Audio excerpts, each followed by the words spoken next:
This is a 1937 issue of the Time magazine. The man on the cover is Osman Ali Khan, the Nizam of Hyderabad, and apparently the richest man in the world. When this photo was taken, Nizam was the ruler of Hyderabad, one of the richest states in the Indian subcontinent. A decade later, he would abdicate, and Hyderabad would be annexed by India. What happened in those 10 years?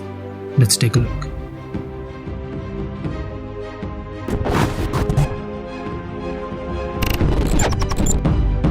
Our story begins, as with most stories in this part of the world, with the British.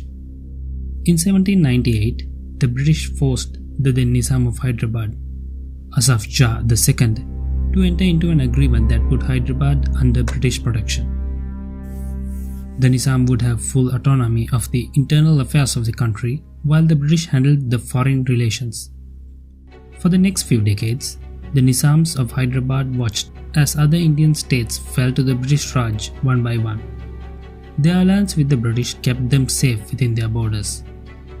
Essentially, they had no choice. This was the best they could hope for. The Nizams just kept to themselves, minding their own business, which is a little surprising because, British. And one more thing, Hyderabad had diamond mines.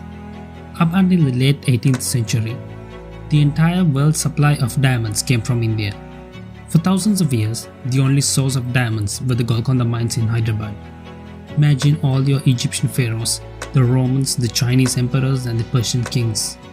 All the diamonds won by the kings and queens throughout history were mined in India. Now, by the 1900s, the diamond trade was dwindling as there were other diamond mines opening up in South Africa and Brazil. But still, the Hyderabad mines contributed a large portion of the world's supply. The Nizams charged a royalty on the diamond trade, and they encouraged trade between Hyderabad and the outside world. This is how the family got rich, and by the 1930s, Osman became the richest man in the world. Osman Ali Khan wasn't your typical king. He did take the lion's share of the diamond profits and filled his palace with riches, but he also built infrastructure, pioneered construction projects and set up schools for the people of Hyderabad. He invited technocrats from all over the world to his capital to encourage industry and modernize the state. By the 1940s, Hyderabad had its own railways, civil service and an airline. They even printed their own currency, the Hyderabadi rupee.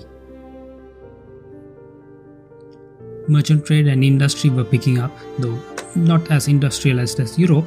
Hyderabad was well ahead of her neighbors. Having said that, Hyderabad wasn't without its problems. The Nizam was a Muslim, ruling over a predominantly Hindu population. The Hyderabadi did have religious freedom. The government didn't try to impose religious views on the public, but no one could argue that the top government positions were always given to Muslims. This created resentment with the majority Hindu public. Keep that in mind, it becomes important later in our story. So the 1940s come along, World War II happens, and Britain decides to grant independence to India. The British left the local rulers of the princely states the choice of whether to join either India or Pakistan or remain independent.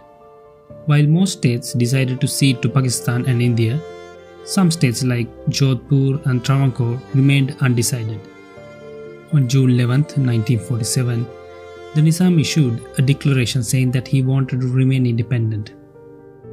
The British were like, okay. But for the Indian government, however, an independent Hyderabad, right in the middle of their country, was a huge threat. A threat that couldn't be ignored. India argued that the public's opinion was to join them, rather than stay under a Muslim minority rule. The Nizam also drew support from Muhammad Ali Jinnah, the Prime Minister of Pakistan, who pledged to defend the oldest Muslim dynasty in India. While the tussle over Hyderabad grew stronger over time, violence and demonstrations across the state became a regular feature. The Nizam was determined to keep Hyderabad's sovereignty and gain recognition from the international community, so far that he started setting up embassies in several European countries. At one point, he was negotiating with Portugal and drew up plans to purchase Goa from the Portuguese so that Hyderabad had access to the sea. Although India's Premier Nehru had reservations about immediate military action, His deputy, Sardar Patel, was resolute. He wanted the Hyderabad affair resolved as soon as possible. He and a majority of the National Congress feared Hyderabad would fall into the hands of the communists who were starting to form rebel groups and slowly gaining support in the country. The Indian government offered Hyderabad a standstill agreement, making sure that the status quo would be maintained for at least a year. There'd be no danger of any invasions, and the trade agreements between both parties would remain unchanged. Now, one clause in this agreement was that Hyderabad would leave all foreign affairs to the Indian government, just like they'd done with the British for more than a century.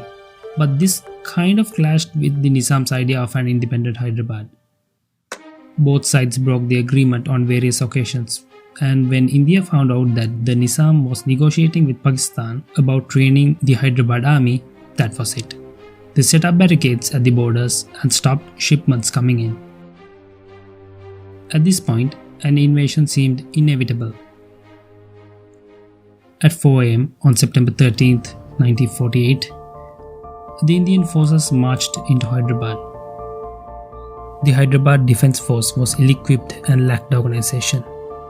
They had about 24,000 fighting men, but only about 6,000 suitable for combat. The Indian army faced resistance from the Razakars. The Razakars were a Muslim militant group trying to make Hyderabad join Pakistan.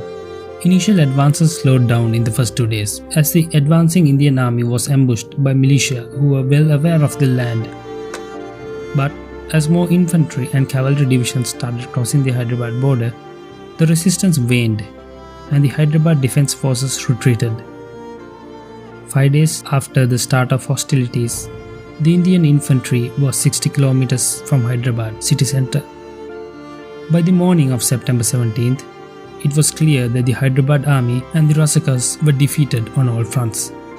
The same evening, the Nizam announced a ceasefire.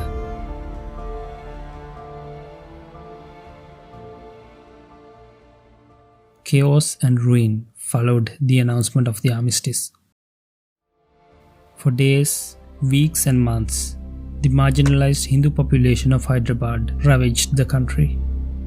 The Indian army stood by, and sometimes joining in, as the Muslim houses were looted, families torn apart, raped and murdered. Jawaharlal Nehru appointed a committee to investigate the situation. The findings of the report were not made public until 2013.